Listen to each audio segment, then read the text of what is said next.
Crypto-anarchism is a cyber-spatial realization of anarchism. Crypto-anarchists employ cryptographic software to evade prosecution and harassment while sending and receiving information over computer networks, in an effort to protect their privacy and political freedom. By using cryptographic software, the association between the identity of a certain user or organization and the pseudonym they use is made difficult to find, unless the user reveals the association. It is difficult to say which country's laws will be ignored, as even the location of a certain participant is unknown. However, participants may in theory voluntarily create new laws using smart contracts or, if the user is pseudonymous, depend on online reputation. Etymology. The crypto in crypto-anarchism should not be confused with the use of the prefix crypto to indicate an ideology or system with an intentionally concealed or obfuscated true nature. For example, some would use the term crypto-fascist to describe an individual or organization that holds fascist views and subscribes to fascist doctrine but conceals their agenda so long as these doctrines remain socially unacceptable. However, Timothy C. May's Cybernomicon indicates that the term crypto-anarchist was partially intended as a pun on this usage, even though he did not intend to conceal his beliefs or agenda. Motives.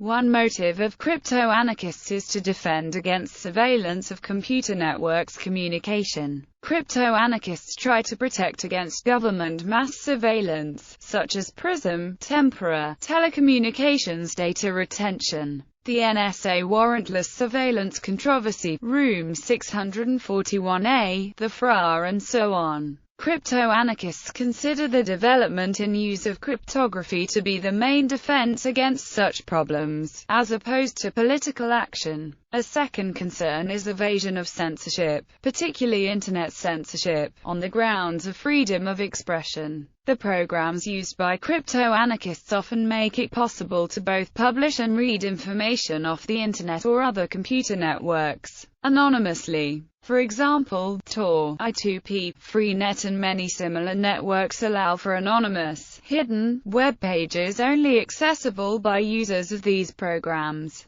while projects like BitMessage allow for anonymous messaging system intended to be a substitute for email. This helps whistleblowers and political opposition in oppressive nations to spread their information. A third reason is to build and participate in counter-economics. Cryptocurrencies such as Bitcoin and services like Silk Road and Black Market Reloaded made it possible to trade goods and services with little interference of law. Also, the technical challenge in developing these cryptographic systems is tremendous, which interests some programmers into joining the projects. Cryptography and law. Crypto-anarchists argue that without encryption abilities, messages, personal information, and private life would be seriously damaged. They argue that a ban on cryptography is equal to the eradication of secrecy of correspondence. They argue that only a draconian police state would criminalize cryptography.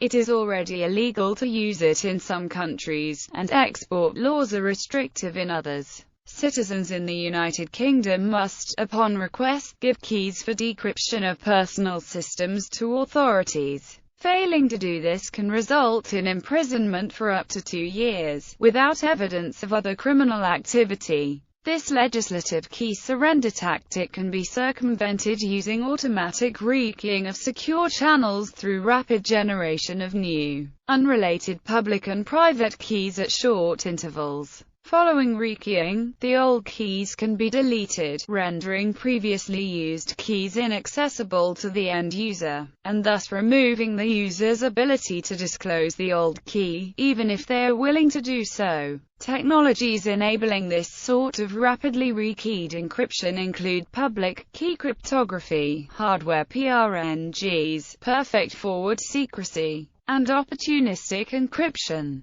The only ways to stop this sort of cryptography is to ban it completely, or otherwise raise barriers to its practical use. Such barriers represent a difficulty and risk to the users of such cryptographic technology which would limit and potentially prevent its widespread adoption. Generally, it is the threat of prosecution which limits the use and proliferation of a technology more so than the ease of use of a technology in and of itself. Crypto-anarchism is an ideology that seeks to create and deploy information infrastructure that, by design, is unable to comply with authoritarian requests to break the participating individual's secrecy of correspondence. Plausible deniability. Crypto-anarchism relies heavily on plausible deniability to avoid censorship. Crypto-anarchists create this deniability by sending encrypted messages to interlinked proxies in computer networks. With the message, a payload of routing information is bundled. The message is encrypted with each one of the proxies and the receiver public keys. Each node can only decrypt its own part of the message, and only obtain the information intended for itself. That is, from which node it got the message, and to which node it should deliver the message. With only access to this information, it is thought to be impossible for nodes in the network to know what information they are carrying or who is communicating with whom. Peers can protect their identities from each other's by using reply onions, digital signatures, or similar technologies. Who originally sent the information and who is the intended receiver is considered infeasible to detect, unless the peers themselves wish to reveal this information. See onion routing for more information.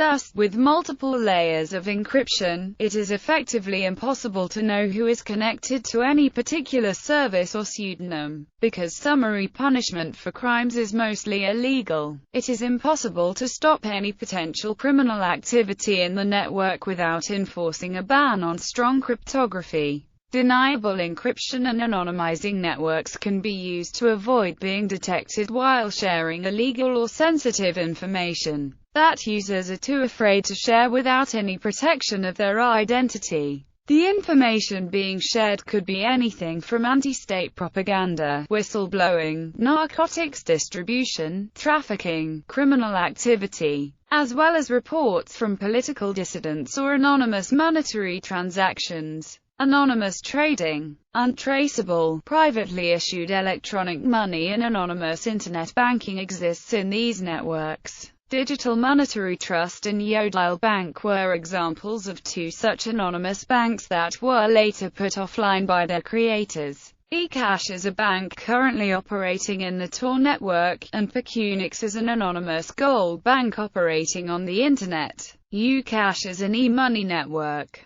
Cash-in amounts up to £500 per €750 can be swapped for a 19-digit Ucash voucher in payment terminals and retail outlets. Bitcoin is a currency generated and secured by peer-to-peer networked devices that maintain a communal record of all transactions within the system. That can be used in a crypto-anarchic context. The idea behind Bitcoin can be traced to Timothy C. May's 1988 publication The Crypto-Anarchist Manifesto. Silk Road was an anonymous market operated using the Tor network. Similarly, Assassination Market is a Tor-based market operated by a self-described crypto-anarchist going by the pseudonym Batakes Sanjuro. Anonymous trading is easier to achieve for information services that can be provided over the Internet. Providing physical products is more difficult as the anonymity is more easily broken when crossing into the physical world.